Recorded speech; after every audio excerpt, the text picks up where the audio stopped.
It was supposed to be the happiest day of Sarah Mitchell's life.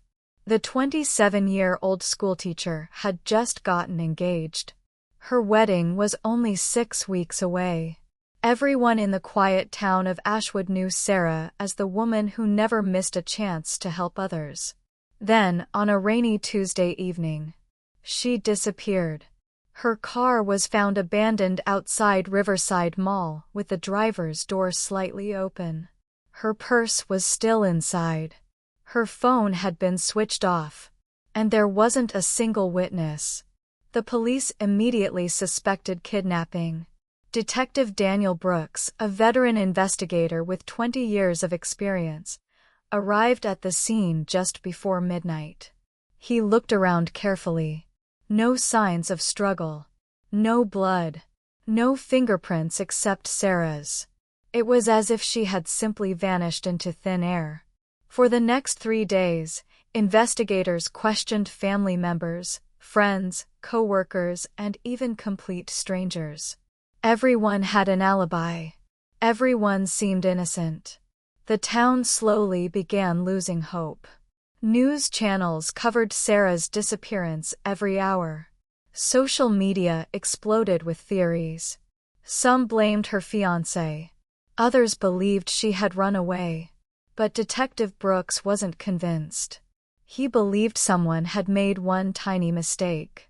On the 4th day, Brooks decided to revisit every CCTV camera within a 2-mile radius. There were dozens. Most showed nothing useful. One camera was blocked by tree branches. Another had blurry footage. Hours passed. Nothing. Then, at exactly 7:43 p.m., one forgotten security camera mounted above a small flower shop recorded something no one had noticed before. Sarah's silver car slowly drove past. Nothing unusual. But exactly 23 seconds later, a black delivery van followed behind. The van had no company logo. No license plate visible. Only one broken taillight. That tiny detail caught Brooks' attention. "Replay it," he said. Again. Again. Again. The broken taillight blinked every few seconds. It wasn't much, but it was enough. Detectives searched traffic cameras across neighboring towns looking only for black vans with a damaged rear light. After nearly 12 hours, they found it. The same van appeared entering an industrial district on the edge of the city. But strangely, it never appeared leaving. Police immediately searched the abandoned warehouses. Nothing. No van. No Sarah. Just empty buildings filled with dust. Most officers believed it was another dead end. Brooks disagreed. He noticed fresh tire marks leading behind warehouse number 7. Hidden behind overgrown bushes was a large underground garage. Inside, the black van. But it was empty. No driver. No victim. Only muddy footprints leading toward a nearby building. The SWAT team surrounded the structure. Slowly, they entered. Every room was empty. Until one officer heard a faint knocking sound. Tap. Tap. Tap. Behind a metal storage shelf.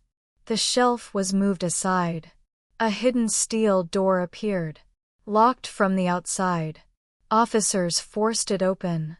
Inside the dark room sat Sarah. Weak. Scared. But alive. She had been trapped for 4 days.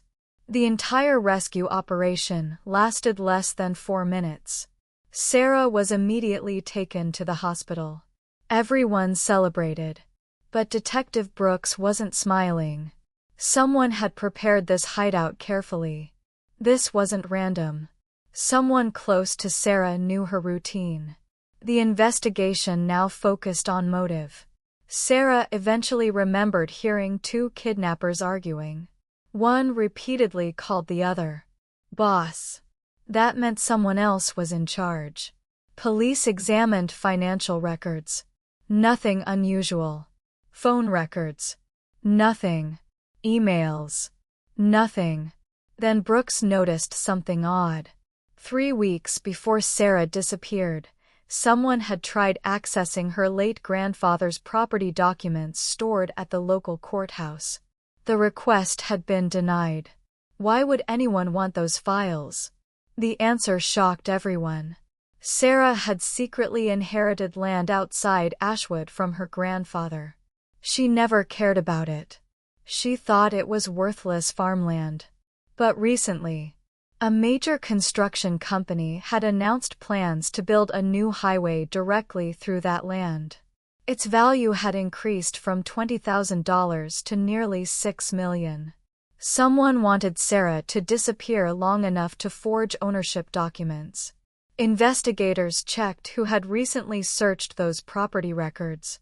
Only one name appeared: Michael Carter, Sarah's future brother-in-law. Michael had massive gambling debts. Over $2 million. He believed selling the land would solve all his problems. But Sarah refused to sell it months earlier. So Michael hired 2 criminals to kidnap her while fake ownership papers were being prepared. Unfortunately for him, he forgot about one thing: the flower shop CCTV camera. Police arrested Michael before he could transfer the property. The 2 kidnappers were captured 2 days later trying to leave the country. During the trial, prosecutors presented the CCTV footage showing the damaged taillight. Defense lawyers argued it wasn't enough. Then forensic experts matched mud found inside the van with soil from Michael's boots. Bank transfers linked him directly to the kidnappers. Phone records showed dozens of secret calls. The jury needed less than 3 hours. All 3 men were found guilty. Michael received a lengthy prison sentence. The kidnappers received even longer sentences for kidnapping and conspiracy. Months later, Sarah finally married her fiancé. The wedding was small, simple, peaceful. During the reception, Detective Brooks quietly congratulated the couple. Sarah smiled and asked, "How did you know where to look?" Brooks laughed softly. "In every crime, people planned for the big things. They wear gloves. They erase messages. They hide evidence. But almost nobody remembers the smallest detail. A broken taillight. And one forgotten CCTV camera. Sometimes, justice doesn't begin with a confession.